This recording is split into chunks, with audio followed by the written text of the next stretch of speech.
بسم اللہ الرحمن الرحیم. السلام علیکم دوستو. میرے پاس ایک ویڈیو کئی لوگوں نے بھیجی. میں نارملی ایسی چیزوں پہ کمنٹس کرنا پسند نہیں کرتا. بہت ساری چیزیں کس کانٹیکس میں ہے, کس کانٹینٹ میں ہے, کانٹینٹ کیا ہے, کانٹیکس کیا ہے, اس لیے میں کوشش کرتا ہوں. مگر یہ بہت سارے لوگوں نے کہا مجھ سے کہ تھوڑا سا کمنٹ کرے اس کے اوپر. اور ویڈیو جو ہے وہ آپ سب نے دیکھی ہوگی. وہ یہ ہے کہ ساحل ندیم صاحب نے ایک خاتون کو, ایک ینگ لڑکی کو جاہل کہہ دیا. ایک پروگرام کے اندر بات ہو رہی تھی خواتین کے حقوق کی, تو ساحل ندیم صاحب کہا کہ 95% عورتیں جو ہے وہ جاہل ہوتی ہیں. اچھا, پہلے تو لفظ جاہل کو سمجھے. یہ ورڈ جو ہے اس کا جو روٹ ہے وہ جہل ہے. ابو جہل آپ کو پتا ہوگا, سارے کیریکٹر ہے اسلامک ہسٹری میں. ابو جہل, جاہل سے مراد ہے کسی چیز کا لا علم ہونا یا کسی چیز کا پتہ نہ ہونا. تو ہم میں سے ہر آدمی کہیں نہ کہیں کسی چیز میں جاہل ہے, لیکن لفظ جاہل یوز نہیں کرنا چاہیے, لا علم یوز کرنا چاہیے. مثال کے طور پہ میں ہوائی جہاز اڑانا نہیں جانتا تو میں لا علم ہوں, نہ واقف ہوں کہ ہوائی جہاز کیسے اڑتا ہے.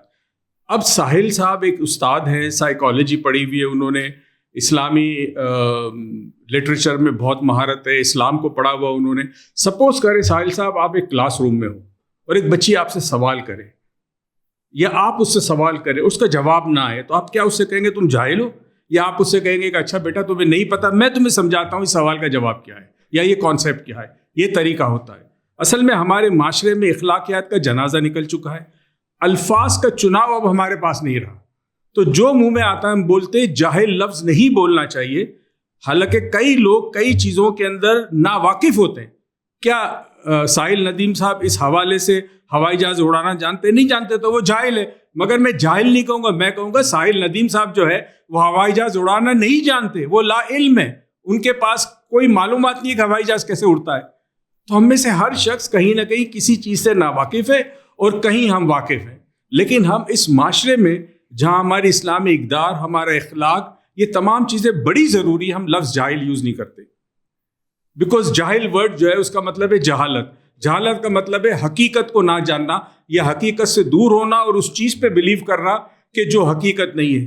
اسی لیے دور جاہلیہ کہا جاتا تھا.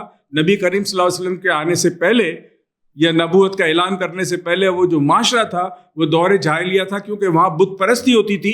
حقیقت کو چھوڑ کر وہ بتوں کو پوجا کرتے تھے. یہ جہالت کہتے ہیں. تو وہاں جہالت لفظ صحیح ہے, لیکن ایک معاشرے کے اندر ایک پڑھا لکھا شخص بھی ہو, ان پڑھ بھی ہو, اگر وہ کسی چیز کے بارے میں نہیں جانتا تو اس کو جاہل نہیں کہتے, اس سے کہتے ہیں تم واقف نہیں ہو, میں تمہیں سمجھاؤں کہ یہ اصل چیز کیا ہے. اور لفظ ہمیشہ یاد رکھیں, ہر لفظ کا ایک کانٹیکسٹ ہوتا ہے. کئی دفعہ ہم کانٹینٹ کو دیکھتے ہیں, کانٹیکسٹ کو نہیں دیکھ سکتے. تو مجھے یقین ہے کہ ساحل ندیم کی نیت بری نہیں تھی, کانٹیکسٹ اس کا صحیح تھا, مگر کانٹینٹ غلط تھا. لفظ جاہل یوز نہیں کرنا چاہیے. کیا پاکستان کی 95 عوام خواتین جو ہے وہ جاہل ہے؟ تو ہوائی جہاز کی پائلٹ ہماری خواتین ہیں, ڈاکٹرز ہماری خواتین ہیں, سائنٹسٹ ہماری خواتین ہیں, ٹیچرز ہماری خواتین ہیں. کس کس شعبے میں پاکستان میں خواتین کام نہیں کر رہی؟ اگر وہ جاہل ہوتی تو کیسے کام کرتی؟ تو ہم یہ کر سکتے ہیں کہ اگر کوئی خاتون کھانا بنانا نہیں جانتی تو وہ لا علم ہے, جاہل نہیں ہے. تو برائے کرم کوشش کریں کہ معاشرے کے اندر ان الفاظ سے ہم اجتناب کریں, ان الفاظ کو ہم استعمال نہ کریں جس سے دوسروں کی دل آزاری ہو. اس سے بہتر الفاظ استعمال کریں. جیسے فار ایگزامپل ایموشنل انٹیلیجنس میں ایک بڑا اچھا کانسیپٹ ہے کہ اگر آپ کسی کو کہنا چاہتے ہیں کہ I don't think you will do it, مجھے نہیں لگتا تم کر سکو گے, اس کے بہتر ہے کہ آپ یہ کہیں کہ I feel you can't do this, مجھے ایسا محسوس ہوتا ہے کہ تم یہ نہیں کرو گے یا نہیں کر سکو گے.